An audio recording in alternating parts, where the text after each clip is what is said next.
Hallo, meine lieben Freunde und herzlich willkommen zurück auf meinem Kanal. Schön, dass ihr bei Teil 2 unserer Flugschulungsserie wieder dabei seid. Heute wird es spannend, denn Daniel wird meine Hausaufgaben kontrollieren und denkt dran, heute werden die ersten Gewinner gezogen für das Online-Gratis-Training und selbstverständlich könnt ihr auch heute wieder ein weiteres Gratis-Training gewinnen. Also, ich würde sagen, bleibt dran.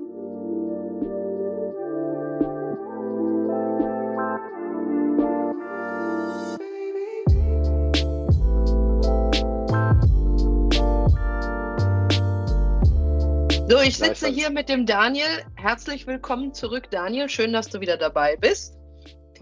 Und Hallihallo.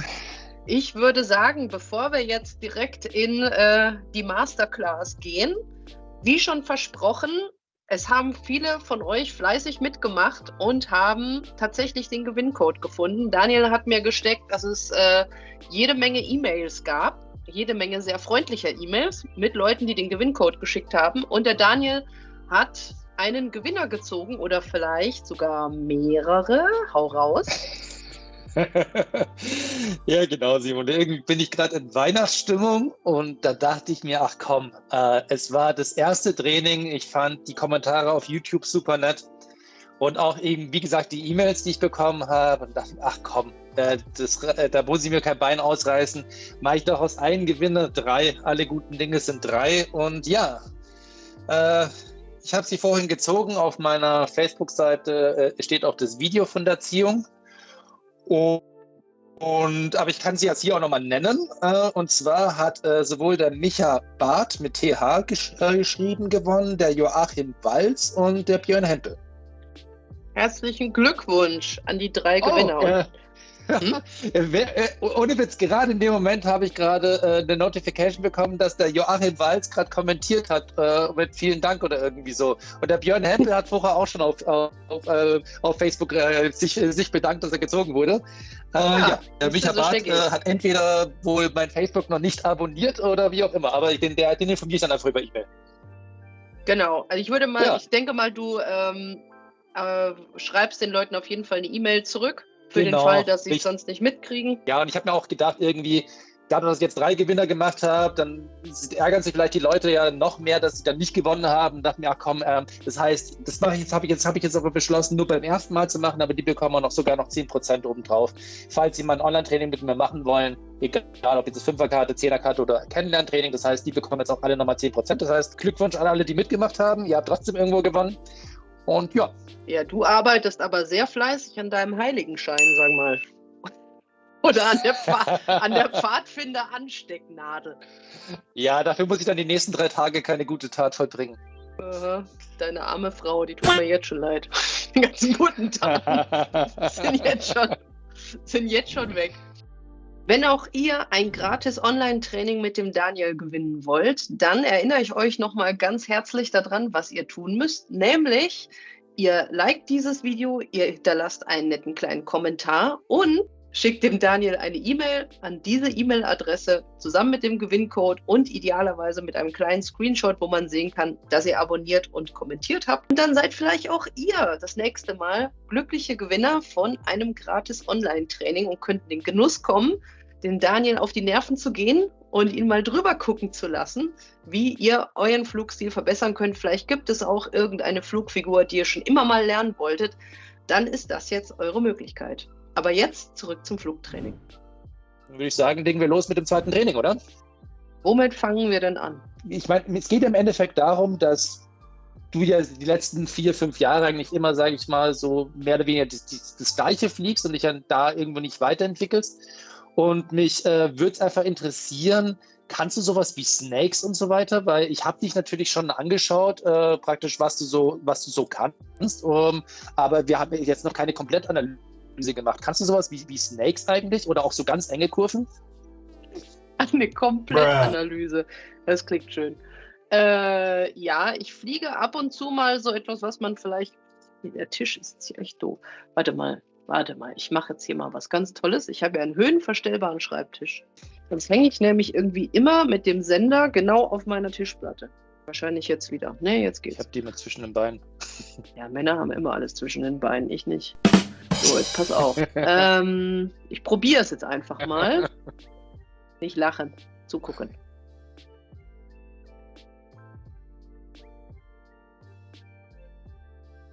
Mhm. Also es ist, glaube ich, erkennbar, was es sein soll. Es ist nicht perfekt. Es ist super erkennbar. Es ist super erkennbar. Du machst nur immer, wenn du dann in die Normallage zurückgehst, das Heck so nach unten, was total nicht nötig ist, weil das Heck waagrecht gehört. Kannst du mal ganz enge Kurven fliegen? Okay, gut. Ja. Irgendwie sowas. Ja. Ja. Jetzt haben natürlich auch auf YouTube welche kommentiert, warum machen wir überhaupt Kurventraining mit dir? Und dachte ich mir so, hey, ich habe dir doch die Note 1 minus gegeben. Ja, die haben wahrscheinlich gedacht, Wunder, was ich jetzt Neues lerne. Und haben sich dann gedacht, der kann doch schon Kurven fliegen. Ja, genau. Siehst du mich fliegen? Mhm. Gut. Wenn du jetzt eine Snake fliegst, siehst du, wie mein Heck eigentlich immer relativ waagrecht ist. Das hat den Vorteil, dass ich zum Beispiel eine enge Kurve fliegen kann. Ja? Mhm. Ich kann jederzeit in eine enge Kurve gehen. Da auch richtig eng zum Beispiel. Und was fällt dir auf, wie das Heck steht? Es steht halt komplett waagrecht. Und siehst du, wie wenig ich machen muss. Ich mache eigentlich nur ein paar Kleinigkeiten mit dem Pitch und das war's. Ja? Mhm. Das Gleiche ist zum Beispiel auch, wenn man Funnel fast auf der Stelle fliegt. Ja, das ist mehr oder weniger das Gleiche, nur dass das Heck halt irgendwie schön immer bei 90 Grad stehen muss. Funnel auf der Stelle, den kriege ich hin. Der ist allerdings nicht schön. Der ist immer sehr viel ausgesteuert. Ja, genau richtig. Und auch ich weiß nicht, ob ich das jetzt so nachmachen kann. Auch hier war ja irgendwie das Heck irgendwie hier und du warst ständig am Steuern und so weiter. Ja, dann sah das ungefähr so bei dir aus. Ja. Und du musst halt viel machen. Also du machst dir dadurch, dass das Heck nicht richtig steht, machst du es dir richtig schwer. Gut, das ist der Grund, warum wir nämlich auch, sage ich mal, mit dem Kurventraining auch was machen, weil ich finde, du kannst mit Kurven so viel machen. Kurven ist eigentlich das verbindendste Element, wenn man einen schönen Flugstil hat. Also wir wollen ja eigentlich, dass wir einen schönen Flugstil haben, dass wir zum Beispiel hier schöne Loopingswenden haben, dass wir dann hier stoppen können, dass wir dann eben in den Funnel gehen können, dass wir aus dem Funnel wieder stationär werden können, dass wir aus stationär wieder halt in eine schöne Kurve gehen können und dergleichen. Ja? Das ist ja das, was wir machen wollen, dass wir deinen Flugstil so abwechslungsreich wie möglich gestalten wollen. Und dafür ist es eben notwendig, dass deine Kurven, die an und für sich schon gar nicht schlecht sind, dass wir die eben noch perfektionieren. Jetzt ist die Frage, was wollen wir machen? Wollen wir zuerst einfach mal eine coole Wende lernen? Eine coole Wende machen? Lass uns doch die Wende machen. Das ist schnell gezeigt. Ja, also ich fühle mich gerade so ein bisschen wie bei meiner Mama. Ich werde die ganze Zeit Sachen gefragt und während ich noch überlege, was ich antworte, ist die Antwort schon da. Oder es ist eigentlich egal, was ich antworte. Aber ja, ist gut, Mama. Ja, aber das ist doch so. Komm, hau raus. Ja, wunderbar. Gut.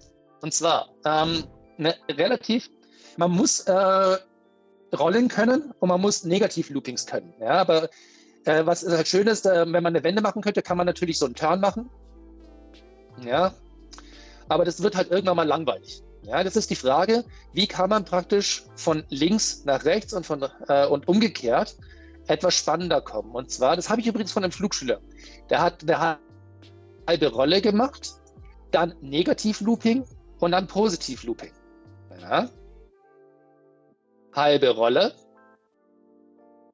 Negativ-Looping, Positiv-Looping. Da gibt es jetzt auch gar nicht so ein richtig und falsch. Natürlich, die Rolle sollte schön sein, ja, aber man kann zum Beispiel den Negativ-Looping kurz halten, ja, dann kann man den Negativ-Looping senkrecht stellen und dann das Ganze machen. Oder man kann auch den Negativ-Looping bis zur Rainbow-Position ziehen und dann wie so ein Rainbow machen und dann in den Positiv-Looping gehen. Ich mache das nochmal flüssig. Halbe Rolle, Negativ-Looping, Rainbow-Position und Positiv-Looping. Ja? Das finde ich einfach eine sehr schöne, elegante Art, sage ich mal, von links nach rechts zu wechseln. Probier das doch mal aus, Simone. Negativ-Looping und Positiv-Looping. Genau. Und jetzt mach das nochmal. Jetzt mach den Negativ-Looping mal weiter. Negativ-Looping und jetzt Positiv-Looping. Genau, jetzt hast du den Negativ-Looping schon ein bisschen weiter gemacht. Jetzt versuch doch mal das Standbild zu machen. Soll ich es noch einmal kurz zeigen oder weißt du, was ich meine? Ich weiß nicht, welches Standbild du meinst. Ich meine, ich weiß das hier. Genau dieses. Genau. Ja, warte, der da. Das ist das Standbild. Okay. Siehst du das? Jetzt könnte ich ein Rainbow machen. Ich mache mal kurz ein Rainbow. Siehst du das? Ja. Das ist die Rainbow-Position für Standbild. Und dann zieht man eigentlich erstmal mit einem Rainbow raus. Du nimmst den Positiv-Pitch nie ganz raus, oder? Das ist jetzt halt eine gute Frage, weil das ist im Internet, siehst du das sehr häufig falsch. Sowohl bei YouTube als auch in Internetforen. Viele denken sogar, man muss negativ geben. Aber ich kann es dir ganz einfach erklären, beziehungsweise allen, die jetzt gerade zuschauen, warum das nicht der Fall ist. Und zwar, du hast doch bei dem Looping viel Geschwindigkeit. Und du hast eine Kreisbewegung. Und welche Kraft hast du, wenn du viel Geschwindigkeit hast und eine Kreisbewegung? Die Zentrifugalkraft. Und dreimal darfst du raten, welcher Kraft du eine Gegenkraft entgegensetzen müsstest. Sonst würdest du ja rausfliegen. Bei einem normalen Looping lässt du den Pitch stehen über den Scheitelpunkt drüber. Das heißt, über den Scheitelpunkt drüber, dann ungefähr auf 5 Grad Schwebepitch reduzieren und ab 9 Uhr beziehungsweise auf 3 Uhr, wenn ich natürlich von der Richtung komme, ja, Pitch stehen lassen, zurücknehmen und ab 3 Uhr den Pitch geben. Also immer, wenn du gerade in der Vertikalen bist, also wenn du praktisch an dem Punkt angelangt bist, an dem oder an dem beim Looping, ja, ab dem Moment musst du dann wieder den Pitch erhöhen. Das heißt, du hast deinen Pitch, um die Höhe zu halten, ja, dann gehst du in den Looping rein und erhöhst, lässt den Pitch stehen, dann den Pitch etwas zurücknehmen und ab da wieder den Pitch sanft erhöhen. Dann wird er schön rund und du behältst die Geschwindigkeit bei. Vielleicht kann ich das nochmal zeigen, was passiert, wenn wir auf Negativ gehen. Ich mache das mal schnell. Der Negativ ist ja eigentlich eher was, wenn man wirklich den Schwung verloren hat, damit er halt nicht durchsackt. Ja, so ich mache jetzt mal aber ich mache jetzt mal zu früh den Pitch zu stark rausnehmen. Siehst du, wie ich sofort den Schwung komplett verloren Ja, klar. habe? Komplett den Speed. Aber wie sind wir jetzt eigentlich drauf gekommen? Ach ja, stimmt, Negativ-Looping. Und ja, genau, die Wende. Da war ja was. Da war ja was, genau. Lass uns doch nochmal, bevor wir die Kurvenübung machen, nochmal eine ganz einfache Transition machen, einen ganz einfachen Übergang von dynamisch auf stationär. Das ist nicht schwer. Und zwar, ich fliege jetzt mal mit der Wende. Ja, also sagen wir mal, ich fliege jetzt hier mal eine schöne Kurve, habe meinen Speed. Dann kann ich hier eine halbe Rolle machen. Negativ-Looping, Positiv-Looping. Und jetzt möchte ich aber wieder stationär fliegen. Dann ist es relativ einfach, wenn ich das hier mache. Und dann kann ich halt hier wieder stationär fliegen oder was auch immer machen. Ja? Aber ich kann praktisch den Speed schnell abbremsen. Da gibt es gibt viele Varianten. Es gibt eine sehr spektakuläre, die etwas schwieriger ist mit dem Pyro-TikTok-Move. Das werden wir auf jeden Fall machen, Simone. Das ist das hier. Ja, dann kann man auch wunderbar gleich den Funnel übergehen. Das will ich probieren. Ich will das probieren. Ja, das kann.